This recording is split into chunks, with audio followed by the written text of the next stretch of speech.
अभी तक हम लोग गुंजन फिजियोथेरेपी में जो भी सारी चीज़ें पहले से होती आ रही थी, बाकी सारे फिजियोथेरेपी सेंटर्स में होते आ रहे हैं, उनसे अलग ट्रीटमेंट लेके आए हैं। पेन मैनेजमेंट, पेन क्यों हो रहा है, किस कमी की वजह से हो रहा है, उसका पूरा इलाज करना है। जैसे कि आपको मान लीजिए बैक पेन हुआ, तो बैक पेन किस मसल्स की वजह से हुआ, किस मसल्स के उससे पावर कम होने से हुआ, या किस मसल के पावर लॉस से हुआ, इस तरह का, और किस एलिमेंट की कमी की वजह से हुआ। तो जैसे अभी हम लोग जो दवाएं खाते हैं या जो दवाएं मरीज़ को देते हैं, उसमें जैसे मान लीजिए हम कोई दवा 500 मिलीग्राम की देते हैं, तो उसमें उसको जो एब्जॉर्ब होता है वो 100 मिलीग्राम के आसपास होता है, 100 to 200 मिलीग्राम के आसपास का होता है।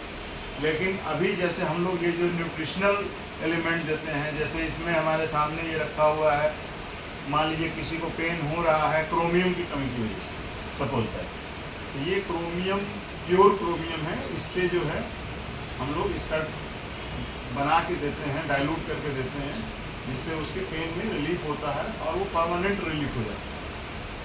ठीक है, ऐसे ही पेन ऑयल हमारे पास आता है। ये तो आपका न्यूट्रिशनल है, न्यूट्रिशन जो है 60 टाइप्स ऑफ न्यूट्रिशन है यहाँ, जिससे जो है हम लोग सपोर्ट देके ट्रीटमेंट करें।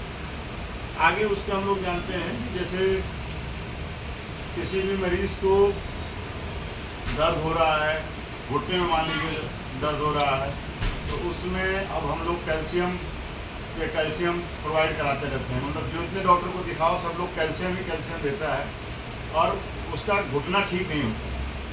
उसका रीज़न है, तो सारा कैल्शियम जाता है मरीज़ की मांसपेशियों में जमा हो जाता है, पूरा एब्जॉर्ब नहीं होता है, जिसकी वजह से वो पेन मसल्स में ताकत आती ही नहीं है। तो उस तरह से उसको दूर करने के लिए जैसे हमारे पास जो मैग्नीशियम आयल आते हैं, ये जैसे मैग्नीशियम आते हैं, ये मैग्नीशियम आयल्स होते हैं या फर्मेंटेड आयल हैं, ये हर तरह से काम करते हैं। जैसे कैल्शियम एब्जॉर्प्शन का काम मैग्नीशियम बहुत अच्छा करता है, उसी तरीके से ये सारी चीज़ें हैं। तो ये मैग्नीशियम आयल वाला जो ट्रीटमेंट है, ये भी इधर ईस्ट यूपी में, गोरखपुर में, पूर्वांचल में अभी ये पहली बार है, तो ये इधर होता है। बाकी सारी चीज़ें हैं, जैसे ये लोशन आते हैं, ये लोशन से ट्रीटमेंट होते हैं। जैसे ये शिफॉन है, शिफॉन जो है वेरिकोज वेन में इस्तेमाल होता है। वैसे ही आपका स्विचिंग है, उसके बाद आपका ये टिकैट लोशन है, आरोग्यम है, ये सारी चीज़ें इस्तेमाल होती हैं। हाँ, एक चीज़ और हम बताना भूल गए कि जैसे बहुत लोगों को बैक पेन होता है, आप सिजेरियन जो लेडीज़ आती हैं उनको देखेंगे कि बहुत ज़्यादा बैक पेन रहता है, बोलती हैं हमको कमर में इंजेक्शन लगा था उसकी वजह से पेन हो रहा है।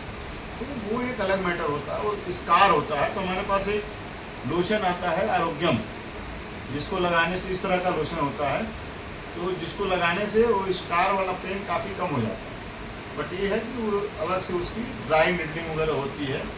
इन सबके अलावा जो ट्रीटमेंट होता है वो निडल थेरेपी का होता है। ऐसे ड्राई निडल आती है, मसल टू मसल टारगेट करके लगता है, तो पेन काफ़ी हद तक कम होता है, और परमानेंट टू मसल का एक्टिवेशन और वो किया जाता है। अभी इसके बाद हमारे पास कपिंग थेरेपी का इस्तेमाल होता है।